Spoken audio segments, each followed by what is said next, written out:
before you unmute your mic, it will be recorded and that will be publicly shared on the Turn On YouTube channel.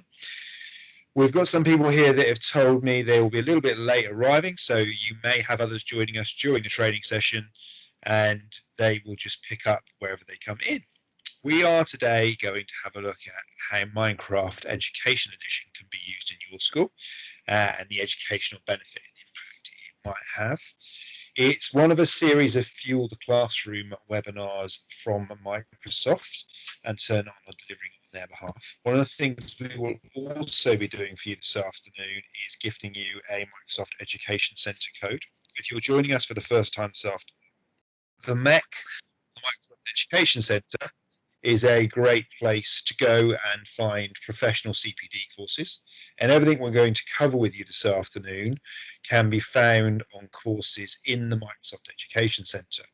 Because we're going to cover quite a bit of content together this afternoon, I will gift you 1,000 points, which is the equivalent to a certified MIE qualification.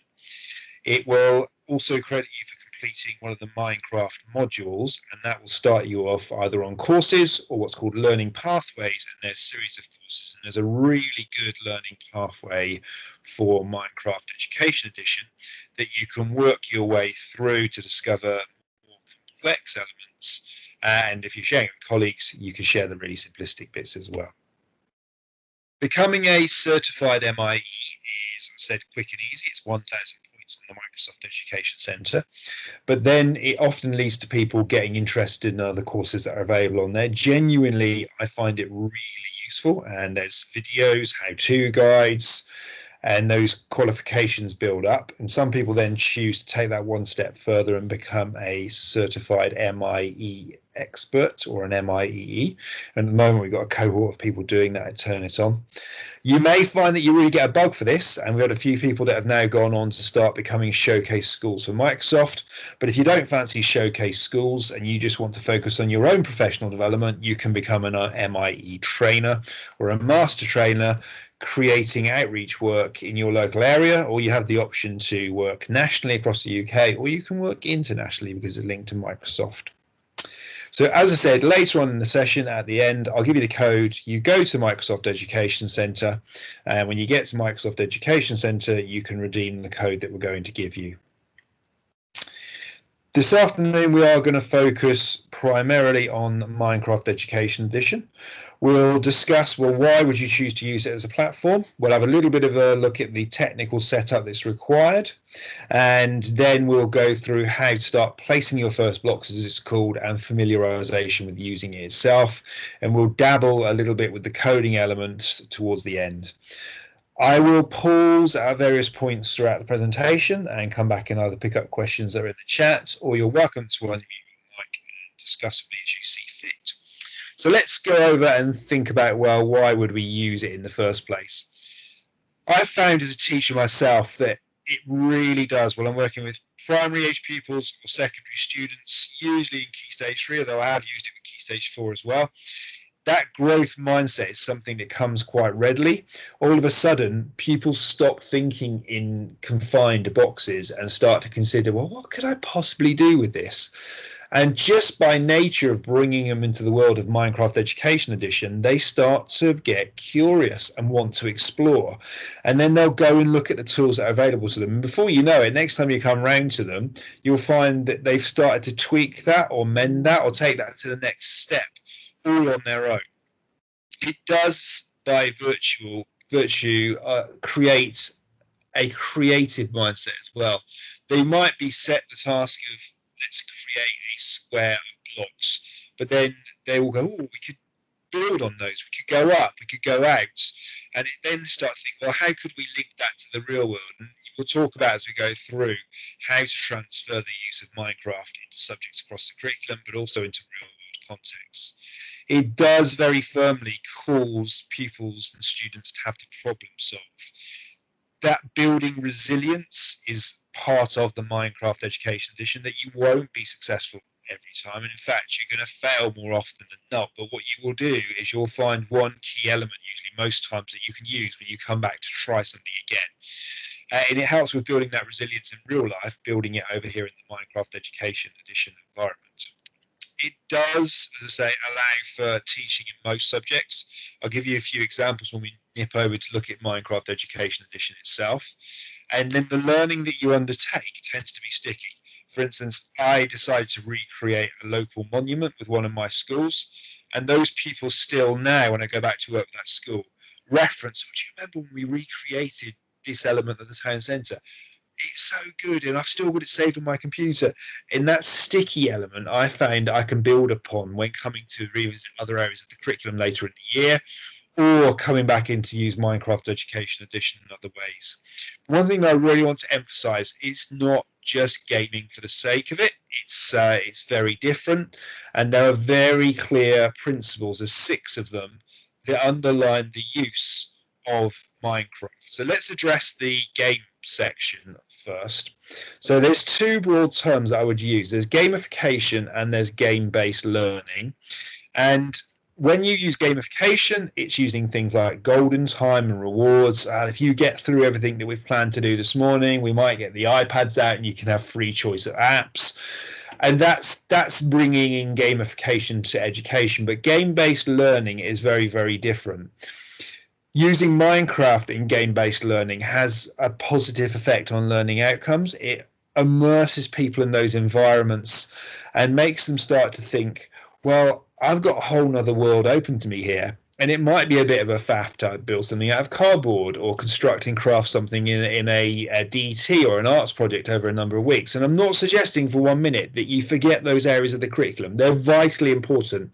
But what we want to show you here today is that there's another tool that you can use, maybe when you get access to a set of laptops or you're into the IT suite. However you get access to the equipment in your school, you can start to use Minecraft Education Edition to create a game-based learning environment. The game-based learning environment has been gathering a huge amount of interest, particularly in the last few years, and that people, namely students, are brought straight in. And whereas we might go, oh, where on earth do we go from here? Because a lot of them play Minecraft, the natural Minecraft version outside of education, they're very familiar with the environment they've arrived in anyway. And they've also got transferable skills from things like the coding curriculum, when we've used things with them previously on other platforms. And that starts to mesh together to create an easily accessible environment. And you just get used to them always being a few steps ahead of you. And don't be threatened about that. Don't be worried about that. It's just part and parcel. I've seen a massive amount of success with some really difficult to reach pupils suddenly coming into using Minecraft Education Edition, and they've been entirely focused. You wouldn't even know you've got them in your class anymore. And they've come up with some of the most creative suggestions. They've been entirely on task the whole time. And where I may have struggled to have them work in partners or in a small group or find their place within the class dynamic, that collaboration and communication comes more easily through using this platform instead of using a real world example. So the 6 principles that I had discussed a little bit earlier is that there will be a failure dynamic. People often fail early, and for pupils and students, they fail less frequently as they go through and they get more familiar with it and they start to build that skill set, but also that they need to be flexible in their approach. That there's not just one linear pathway to reaching an endpoint or being successful in an outcome. That there may be many to get there. And just like maybe for teaching maths, there could be many different methods of getting to an answer, but actually the journey of how you got there and the flexibility to amend your journey and take a different path is far more important than what you get in the end. It may not be exactly as I wished it to be, but they may get something even better. They may get something a little quirky, but we should celebrate the whole lot. And the construction dynamic is really strong, that people will be very, very proud of what they've constructed, but also they will put a lot of thought into how to construct it. And that deeper level thinking starts to come through. It will need to be situated in meaning, and I often find that Minecraft is easiest when we relink it to either elements of the curriculum I'm going to be delivering anyway, or real life situations, such as I spoke earlier about recreating a section of the town in one of the schools that I worked with. Pupils will improve their systematic thinking. And we know that doesn't come naturally to all pupils that we work with, but being systematic in your approach helps. And by spending more time using the Minecraft Education Edition, that systematic mindset comes too. They'll also very quickly build empathy for others, usually and most commonly because they've spent an awful amount of time and effort investing it in whatever they're creating. They'll be proud of that, but they'll also be very defensive of it. And depending on how you're working with Minecraft, you can have pupils working individually, or you can have them working as groups, or if you're brave enough, you can have a whole class in an environment. But they need to learn to respect each other and be empathetic about what the other person is striving to do. And if it doesn't turn out correctly, you'll soon be amazed about how they can empathize with the challenges that person's faced and start to begin to put themselves in their position, even if they're not somebody that finds that natural or somebody that doesn't come easy. I've seen some real turnarounds in the pupils that I've worked with. So those 6 principles are absolutely core and key, and there's something to remember when you are using Minecraft Education Edition. In that growth mindset, that you'll find that people that adopt early find it easiest, and that goes for teachers as well as pupils. But one thing that you absolutely have to make sure that you accept is that pupils will always know more than you. And you don't need to be worried about that. You shouldn't be threatened by that. It should be something that you just learn to accept. And I know when I've delivered the coding curriculum in whichever educational phase, they usually are ahead of me because they've got more time to dedicate to it. And then harness that, bring it back in, have a mini plenary, celebrate what somebody knows, feed that back into the learning of the class and help that raise the outcomes for everybody.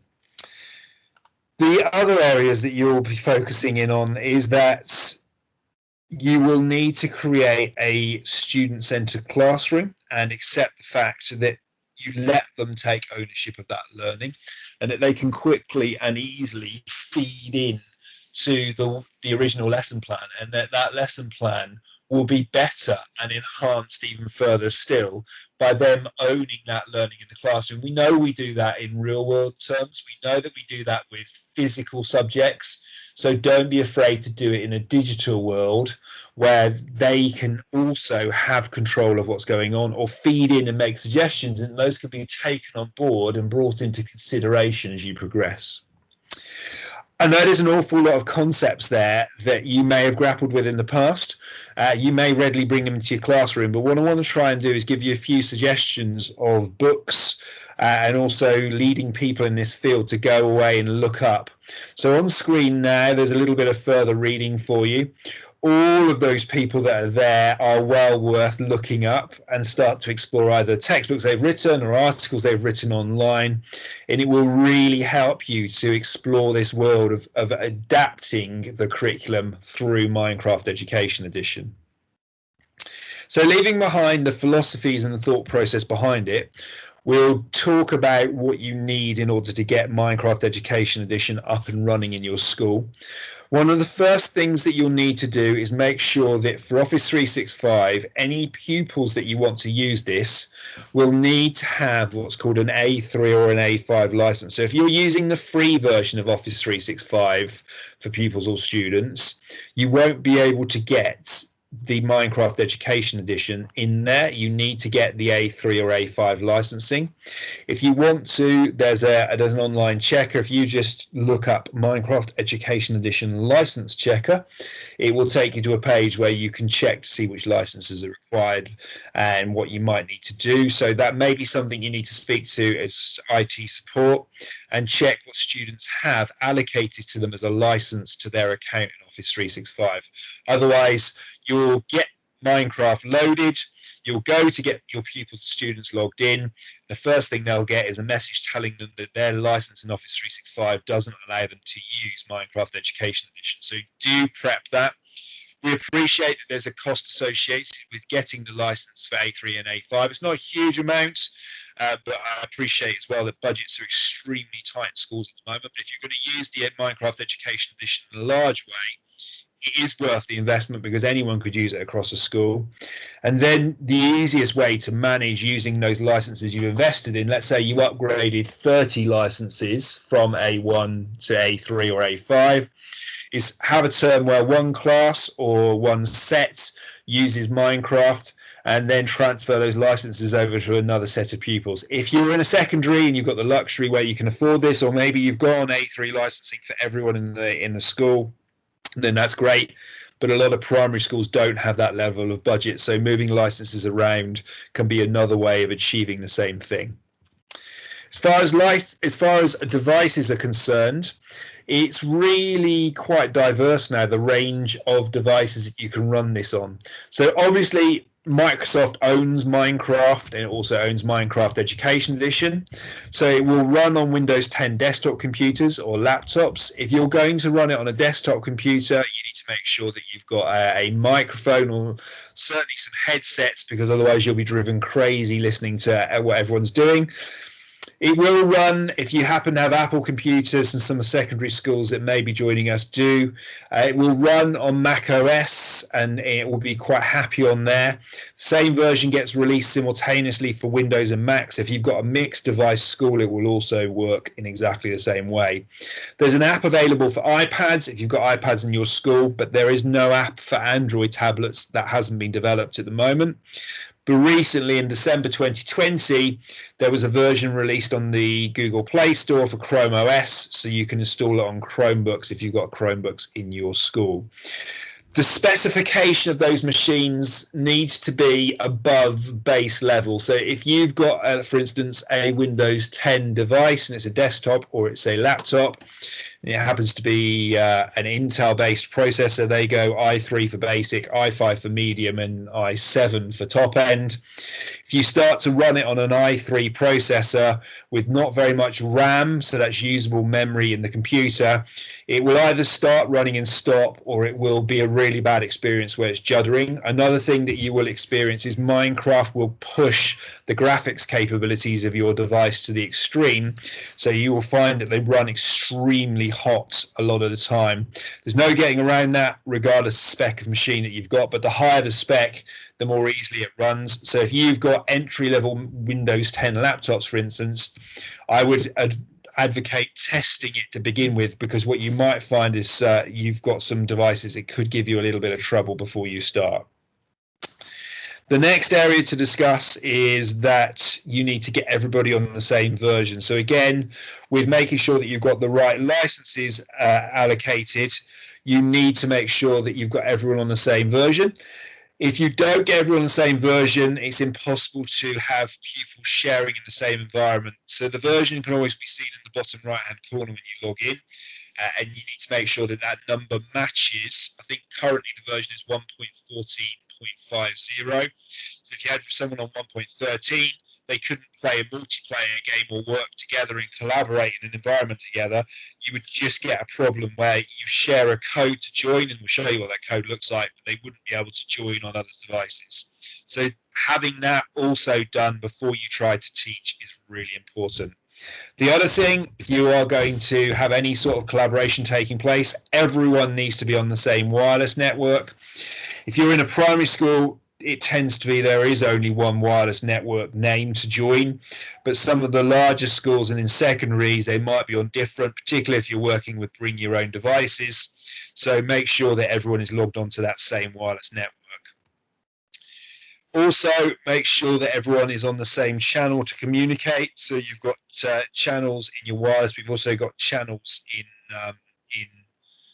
your broadband. So you need to make sure those channels match. The ports also need to be open. So on your internet, you've got firewall for protection, but there's going to be certain ports that will need to be opened in advance and checked for you to do anything multiplayer, or also to use what's called Code Builder. If you don't get those opened, what will happen when you go to use various elements of Minecraft Education Edition, it will just not work whatsoever, and you'll get a frustrating experience. So for a really crisp, clear delivery and launch, and to give you confidence, going through all those technical setup points are absolutely crucial. Otherwise, what you'll find is a problem before you even begin. Next areas to go through before we nip over is that we will now go into how to build worlds. We'll have a look at lessons. We'll look through build challenge. We'll also look at what's called biomes and domes. If you are really, really enthused by this today, there's a whole Minecraft Education Edition community, and you can get your different badges. So you can become a community leader, you can become certified, and you can become a mentor. And then if you are really that experienced, you can start to work with people in the community and help others. But I'm flagging that because you will very quickly come up with lots of questions, and you could spend ages reading around online or doing courses on the mech, but also going to the Minecraft education community is an amazing environment. Everyone in there is so friendly. You need to recognize it's not just UK based, it is global, but if you ask a question, you'll very firmly get people clamoring and falling over themselves to help and support and give you answers or suggestions of ways of achieving things. So it's really quite a useful resource to tap into in addition to the Microsoft Education Center. Let's just swap over and change over to Minecraft Education Edition itself. Is there anything, while I'm swapping screens at the moment, around the theoretical side of Minecraft Education Edition setup or philosophies that you wish to ask before we move into using the actual software?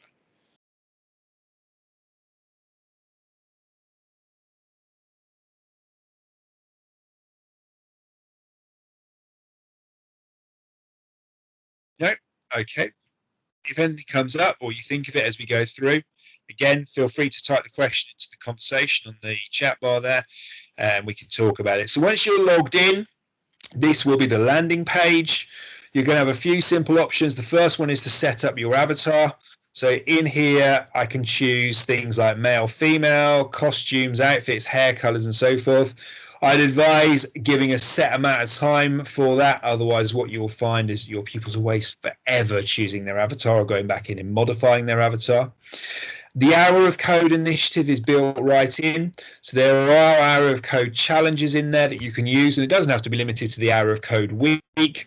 You can go in and pick those up at any point, and they really do support the coding curriculum and the delivery of that because they're pre-written. So there's no additional workload for members of staff in the school. You will get pupils who need to change settings to suit them. You can, by default, use a keyboard and mouse or just a keyboard and trackpad. You can define what buttons are for different functions.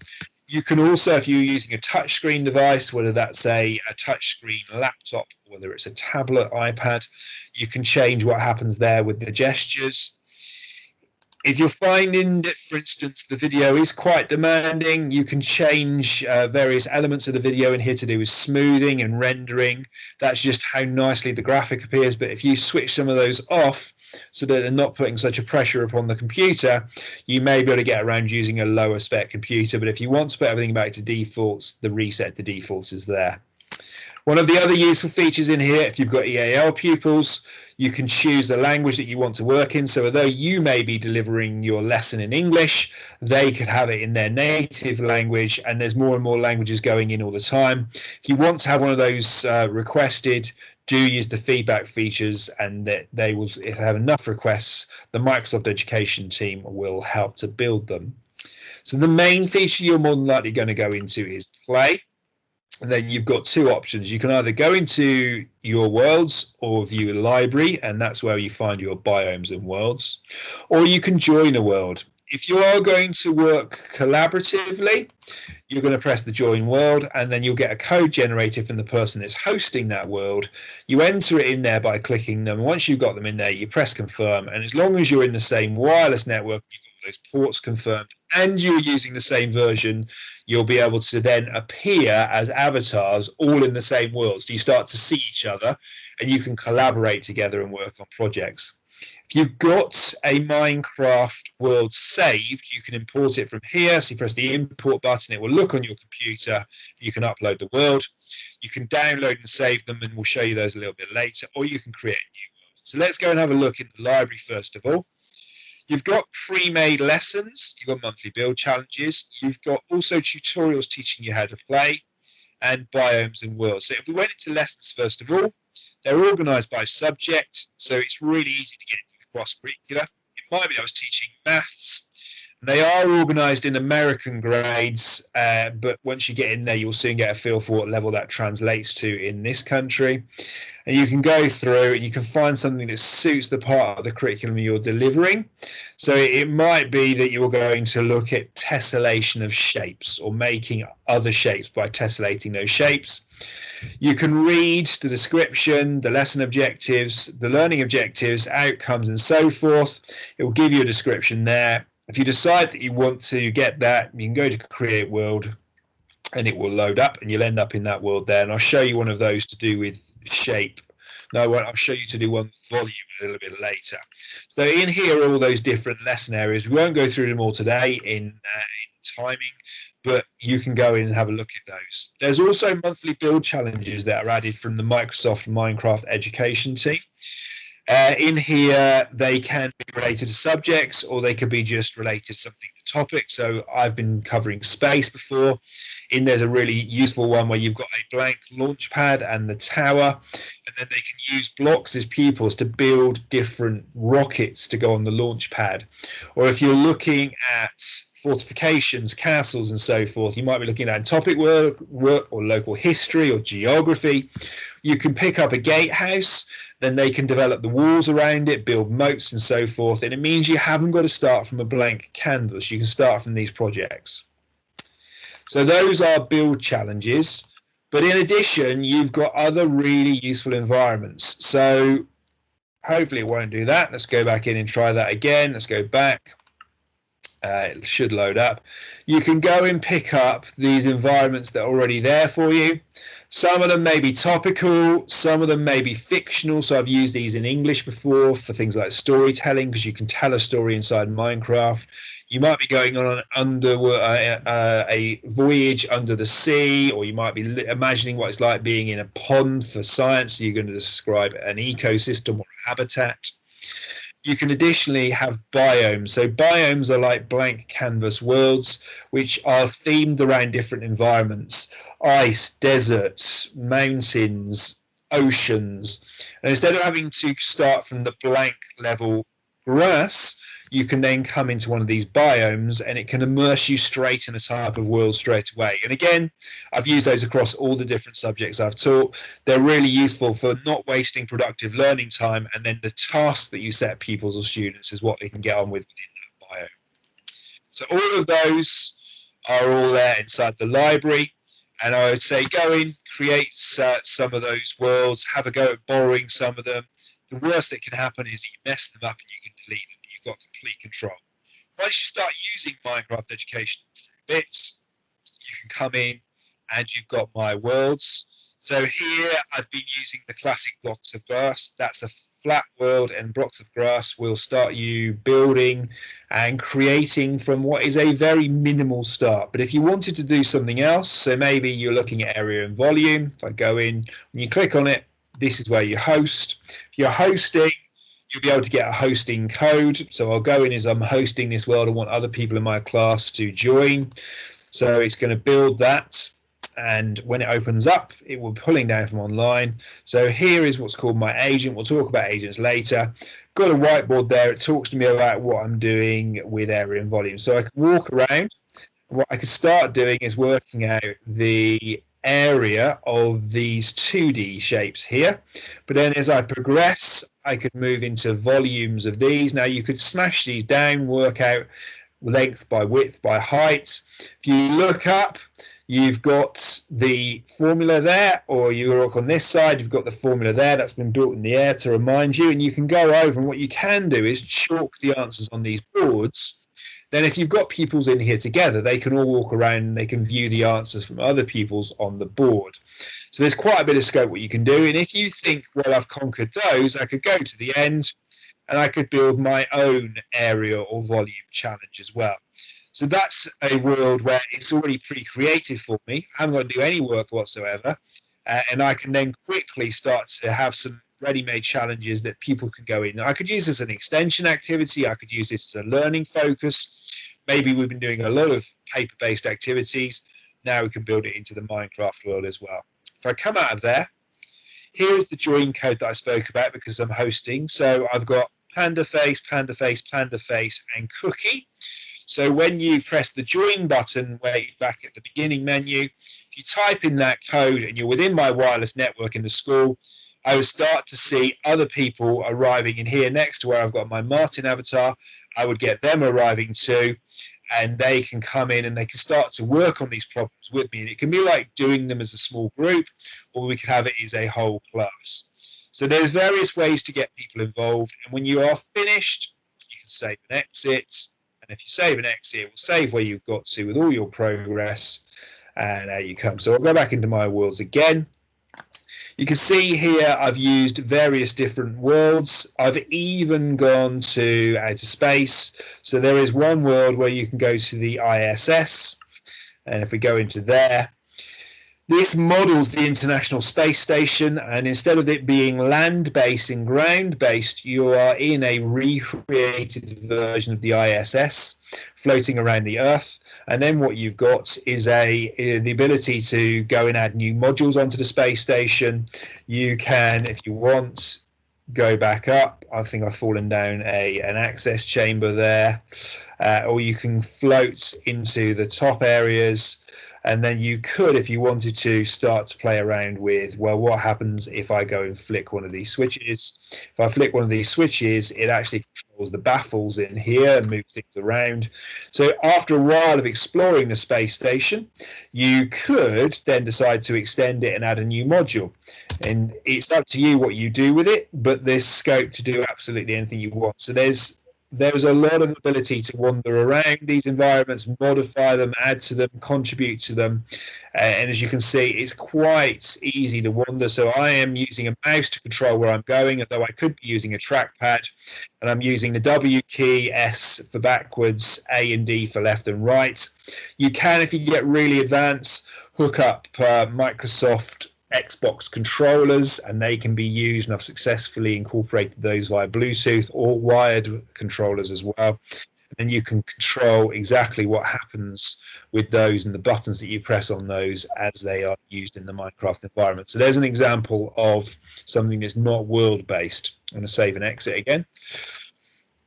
But all too often, you're going to set them a project challenge. It's going to start from a blank world.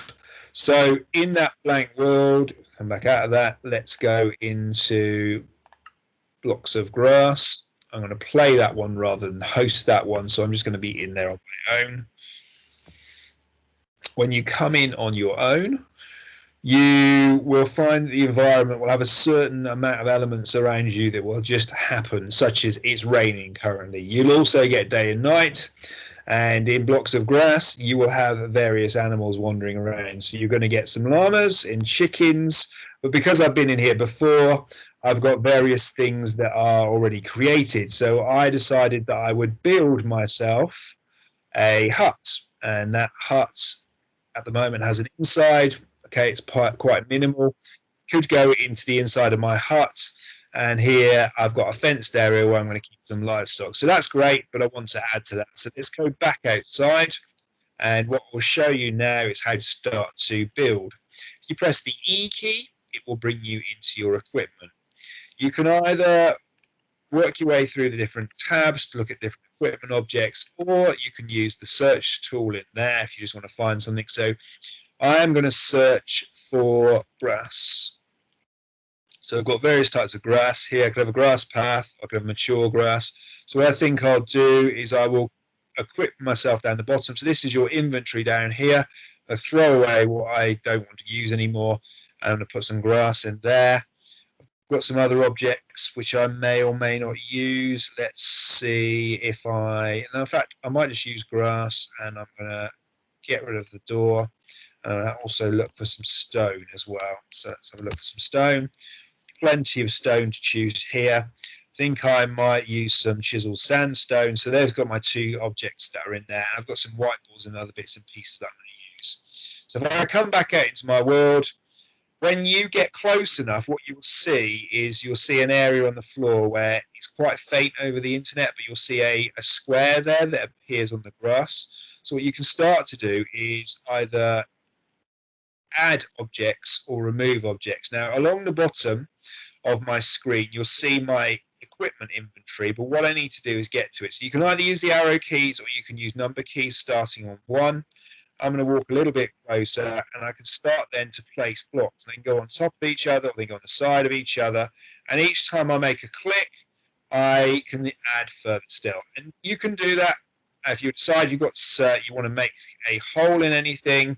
What you can do is walk around here, and you could, if I back off a little bit, decide to left click, and that will smash something away. So I might want a little hole underneath there, and then I'm going to come back around here and carry on adding.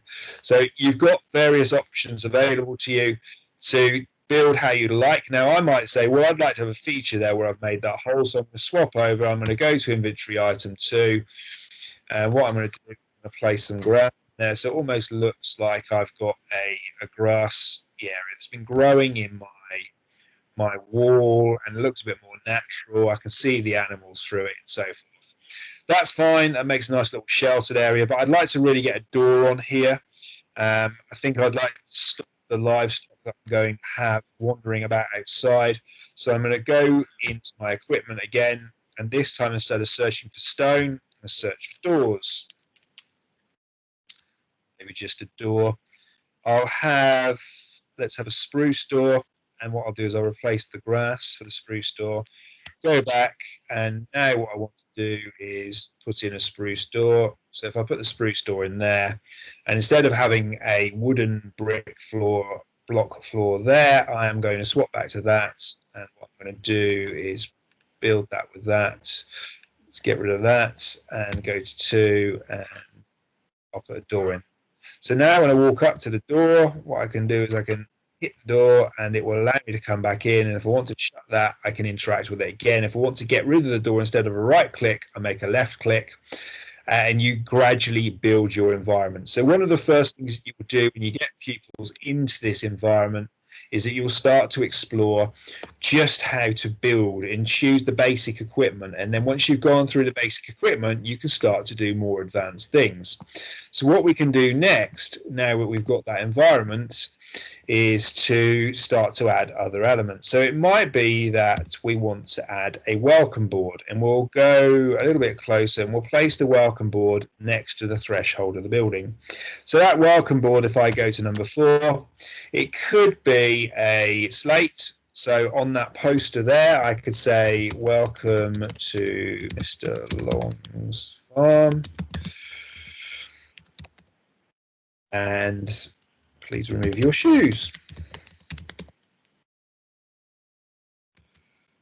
And then I can either leave it open so other people can add to it, or I can lock it if I want. So at the moment, I'm going to say unlocked because I want people to add to that, or you can have it locked by you so that nobody else can modify it. It depends. If you leave it unlocked, pupils will almost definitely use it. As well as having that type of board, you've got other sizes as well. So you could put a little slate like that, or you can also, if I put in one of those, you can have these types of wooden picket boards. So it could be hello, and then I'm going to come out of that, and that's there. So you've got various ways. These types of boards can be edited afterwards. These types of boards can only be written on once as you create it. Now, I might say I'm really proud of what's been going on here. And as a teacher, what you're going to need to do is evidence progress, progress in learning within lessons and progress in learning across a number of lessons. Now, what you could do is you could duck in, you could go and see what's been created by each pupil, you could learn. But more easily, what you could do is start to use some other features that are in there. So in the equipment inventory, there are cameras. So if you search for camera, there it is. I've already got the camera equipped. And there's also something called book and quill. Both of those things are really useful from a teaching perspective after you've placed your first box, because what you can get your pupils to do is start to evidence their own progress in learning. So if I took my camera and I could just place the camera in front of me, and then what I could do is say, well, I'm going to walk a little bit closer, but what I'd like to do, I'm going to shift sideways a little bit, is evidence what I've got. So I'm going to click the camera now. The camera will start to fizz. And just like a really old style camera, it will take a snap of me. and it's in front of me. I could, if I wanted to, just click and snap like that as well, right click and point or place the camera. And when I've got that there, what I can do is I can use something called Book and Quill. If I place Book and Quill in there, I've got some pictures that I've taken previously. But what I can do on these pages is start to evidence what I'm achieving as a pupil. And then you've got a log that you can look at as a teacher. So if I click on the page, I might press the edit button, I could decide to add it in a picture I've taken. So if I scroll down through all my pictures that I've taken, I've got quite a few. Come to today's pictures. There is my newly improved pen. If I go to the next page, I might want to say, look, I'm going to add on here some text. And it might say, welcome to my farm, or my improved farm, because I've asked them to. It now has a livestock area. And you can ask them to increase their level of description, give as much detail as they want, but it's there for you to be able to go and then look up in their books exactly what they've done. If they sign their book, they can export it from Minecraft, but if they sign their book in Book and Quill, that book is then locked and they can't go back and add anything to it. But what you can get is to put a PDF into your area, or pop it into the class team, or attach it to their homework that's been set for assignments. However you want to manage this, you can use Book and Quill along with Camera to start evidence, and pupils can be really self-sufficient in evidencing their own progress, so you don't have to go in and check. One of the other things that's in here is Immersive Reader. If you click Immersive Reader we've used in several other sessions, but it's an accessibility tool from Microsoft. It's built into Minecraft, and it will take the text on the pages and then it can be read out to you. So as you scroll through the pages, you might find something you want to read, and then the reader will read it out loud to you. So if you've got a low literacy level, the world, it won't be a barrier to learning that you can't read it, and you can then go in there and change things like text sizes if you need it large, if you've got visual impairment. You can change things like colored backgrounds if you needed a green background, and all of that is there available inside Immersive Reader. And Immersive Reader is built right inside of Minecraft, just like it is in Teams and OneNote and Office, so that it helps to support that learning too. If you decide you want to get rid of a page in your book, simply press the rubbish, or you can move on to the next page as well by moving through.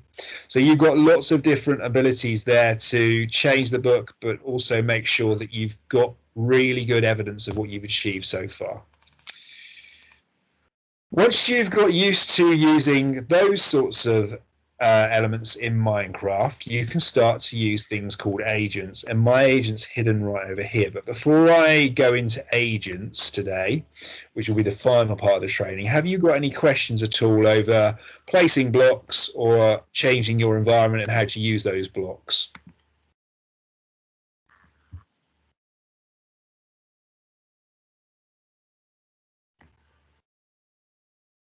See, somebody's typing a question, so I'll just wait.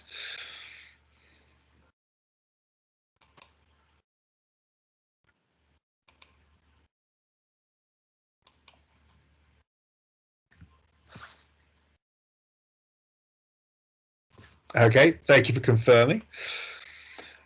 I will nip back over and I will show you about agents and also the coding elements as well. So far, we've looked at very, very straightforward concepts, and you'll get used to those as you start to use it more and more. But what you can do is you can have an agent. My agent is in here. So if I move forwards, there's my agent stood there ready to go.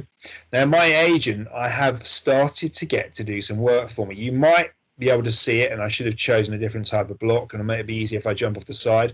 But what my agent has done for me is built a set of, well, it's earth blocks there ready, like a dam. So I could go and I could get some water and I could fill that in and that could become a lake, or I could get my agent to do some other work for me. So instead of you having to build your environment like we did over there, placing blocks and fences and so forth, you can get your agents to work on your behalf. And I've really successfully achieved this with Key Stage 2 pupils and up.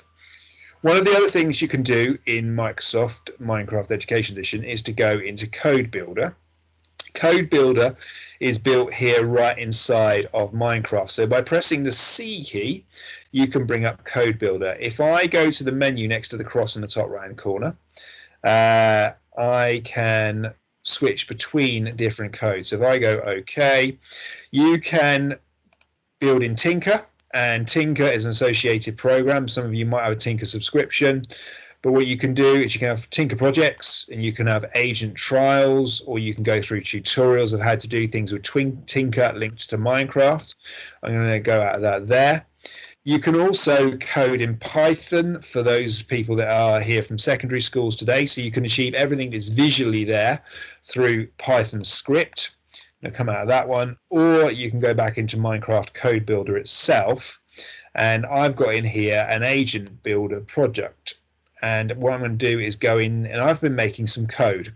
Those people that are familiar with block-based coding from other programs like Scratch or Kodoo, it's a similar sort of philosophy. And you could use the block-based elements in primary, but if you start to get to maybe year 6 or you're in year 7 or 8 in secondary, you can move it across, and you can then go into things like JavaScript, and it's entirely text-based. So the differentiation is there. If you've got a really able pupil in primary, you can set them that level of challenge, and you could have maybe the rest of your class working in block-based coding, and that can all be achieved in here in Code Builder. Where you get these codes from, they're in here on the left. So very often, on chat command is going to be one of the first things you do. You drag it across just like you would in those other platforms, and then you snap in other blocks. The agent blocks are here, and what you want to do is create a set of algorithms that are going to control your agent. So if I throw that one away, throw it back in there, I've got one algorithm there that brings my agent and moves them forwards. I've got another algorithm up here that teleports my agent to join me wherever I'm stood on the map. So you will find that your agent decides to get lost, or it finishes doing its last job. You've moved on, you moved away, you need to teleport it to you. So dragging in from player on chat command, changing the words that are there by default, because by default it says jump. Just type in that box, and you can then type in TP for teleport. And then from the agent box, I've got agent teleport as well. And then I can get it to do other things, such as reload the blocks it's got on board, and that reloads the blocks. You can choose the block type. So this time I might say I'm going to have a polished stone. It's going to put 50 in his inventory. And then I can either get it to move forwards or build a square, so that you can get, for instance, here, the agent to move forwards by 5 blocks, turn left, and then that's repeated by 5 times. So it goes around in a loop, and it will build me a square. That's going to be a square inside a square because I've extended 5, and I probably want something like 3 or 4 counts forwards on blocks. So what I can do now is I can use another element of Minecraft. So if I come out of that and I bring up the teleporter, I can say I want to use the code TP, and then it will teleport my agent to me. So if I come out, my agent will be around here somewhere. There he is over there. And then I could go into teleporter. I go into there again and chat commands. And what I could say is I want to build the square. So I can go square and hit the run button. And then what my agent will start to do, if I go back over to him, he's gone over there, he will go across and start to build. Now, that's the classic mistake that a lot of the pupils make at the beginning, is it's followed its instructions, but it hasn't laid any blocks. And the first question you get is, well, why has it not laid any blocks? It hasn't done anything. Think of your agent almost a bit like the old days with things like Roma. You've got to put the pen down on the page, or you've got to put your blocks down on the map for the agent. So one of the things we want to do is get our agent to have pen down. So if I go back into chat mode, I might have created already a pen down. So I'm going to put pen down. Now if I go back in there again and now type square,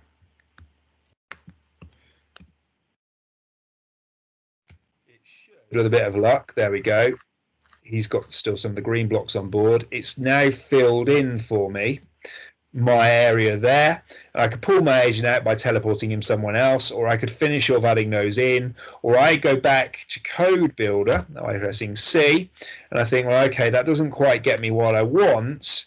What I need to do now is go back in and refine this square algorithm and debug and put that together there. So you can ignore Code Builder and chat commands, but chat commands are really useful for getting things done fast. It's also another good way for gathering other people that are with you in an area together, so you can get other pupils that are all in an environment biome, and you can call them together again. So you can call them to a single place so that they can bring back to a focal point or a grid reference, and then you can all start work on a project that's there.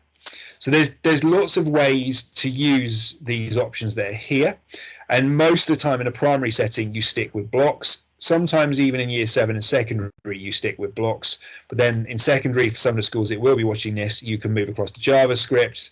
You've also got Python in there as well if you use Python as a programming language. So you've got a lot of scope as to what you can do with this. If you want to get back to the beginning of things, there's my project that's saved, Agent Builder. I can start a new project there, but rather handily, I've got lots of different projects down here that are there for me to just jump into with some coding that's partially completed or something that I need to debug. So if I was using that as an element of my lesson, I can achieve that there as well.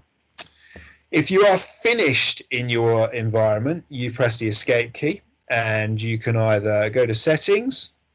If you go into settings, just loading up now. What you can do is you can save out from here, so you can go in, export your game, or you can go into save and exit. When you go to save and exit, it will save where you are now. It will come back to your My Worlds, and what you might do is here I've got an environment where I was working previously with a group of people, and if I go into play, it will load out for me. We started with one of the biomes. The biome that we started with was a blank canvas to build it's a town essentially, but it's also got some areas around it that are mountains. So here, if I go up a little bit in the air, what you will see is I've got what's called a path network, and here I've got empty plinths. So you could have all of your pupils in here building the different elements of your town. You can make your town as big or as small, you can remodel it, you can change this environment to suit how you want, but there's some convenient elements there that are already made for me. So it means that I haven't got to lose, again, that valuable learning time then making the environment.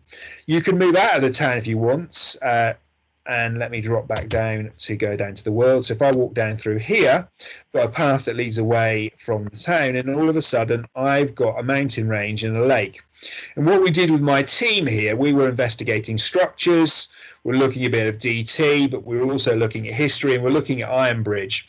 So we decided with a group of 3 of us, we'd mine this flat either side of the gorge, and we build an iron bridge across here. So we've put in some scaffolding, we've researched, in paper terms, we've gone and researched sort of shapes that are used in builds, structures that are there. We've looked at different types of buildings, decks, suspensions, and so forth.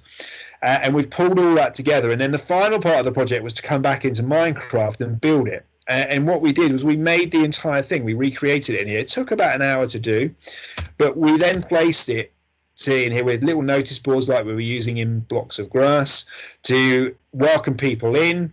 You can then have a wander around it, you can inspect it, you could modify it, and that's one of the things about being empathetic towards others and also respecting others' builds, because this would have taken quite a bit longer for not a group of adults, but pupils might take, instead of 1 hour, up to 2 hours. You might have a couple of lessons you work on it.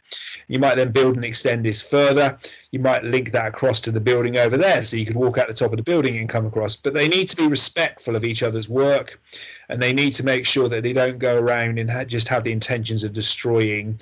But you can also ask for suggestions as well of how to make it even better. So it becomes a really immersive environment to work within. And as I said at the beginning, the only thing that is a limit here is their imagination. Absolutely anything you want to achieve can be achieved here in Minecraft. And if you don't know how to achieve it, that's when you go to things like those communities, ask other ask other pupils in there that are ambassadors, ask adults in there. It is moderated for safety reasons, safeguarding reasons. But then you've got an environment that you can meld, you can twist, and it can suit absolutely any area of the curriculum. And it can also suit a lot of different ages. I tend to introduce it first at the beginning of Key Stage 2, sort of year 3, 4 age. Do some very simple things like placing those blocks and then build it up through the years. But what you've got in here is a tool that can be used for most different purposes, and then take it onto things like the agents that I showed you a minute ago, and using the code builder in there for the agents. And that's where you can then bring a coding element of the curriculum in here as well. So there's all of that in there in one place. And the only thing that's maybe going to slow you down, maybe the time you can get devices. You maybe got the one trolley and it's shared between the whole school, and you've got to wait until it's your turn or your term. But when you have got it, there is here a program that's really worth investing time in. The response you'll get from pupils will be phenomenal. They love it, they'll be enthusiastic about it, and you'll start to get some very creative thinking, even from pupils that you may not have seen it from before, or those that are really difficult to reach. They will start to come up with some astounding ideas. And I've had pupils leading lessons where I've had to have very little input because it's been entirely pupil-led, but very meaningful and still working towards the outcomes that we set at the beginning for the learning objectives. I'm going to leave the Minecraft demo there today and move back across to the presentation. I will share the code with you that you can redeem, and that code can be redeemed in the Microsoft Education Centre. But also, while you're doing that, I will take any questions that you might have in relation to everything we've shown you today, because I appreciate there's quite a bit that we've included in this session. It is really only the beginnings. We do run Minecraft workshops where we'll get groups of people together. Hopefully we can do that physically again in the future. And in those Minecraft workshops, we then tend to have half days or days where we work together as groups. We can actually apply these skills in real world terms, and then you can use this to build your own environments and find out the pitfalls and also the plus points of using Minecraft Education Edition. A couple of courses that are really good for you on the Microsoft Education Centre is that using blocks of code 1 beginner is a good place to start, and then if you want a series of lessons, a series of courses that are there together to make a journey, lessons 1 to 8, which is why Minecraft Education Edition, ? There's 8 lessons in there that all link together.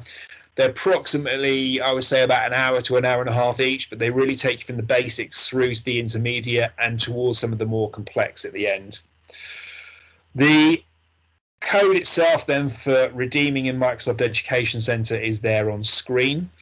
It's the one in the blue box at the top, and then the 2 screenshots at the bottom there would be once you're signed into the Microsoft Education Centre, your initials will appear in the top right hand corner. You can either sign in with your personal account or you can sign in with a school email address to get into an account. You'll then press your initials, a little menu will pop out. There'll be a redeem achievement codes box in the middle, and then you pop that code that's on screen there into the redeem codes box, and you'll be able to get 1,000 points, and you'll instantly become a certified MIE for what you've been undertaking with us today. So are there any questions there while you're completing that? And if there is, I will gladly answer them for you. I will also go and fetch the code and post it into the chat there for you so you can cut and paste it if you wish. So I'll just move that over there. So really it's over to you. Are there any questions you wish to ask? Anything you want to know in relation to what we've been covering?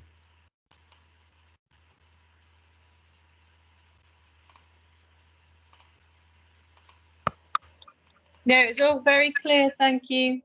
Thank you for joining. I think my computer may have had a meltdown with Minecraft. I'm struggling to get the code. I will get it for you in just a tick.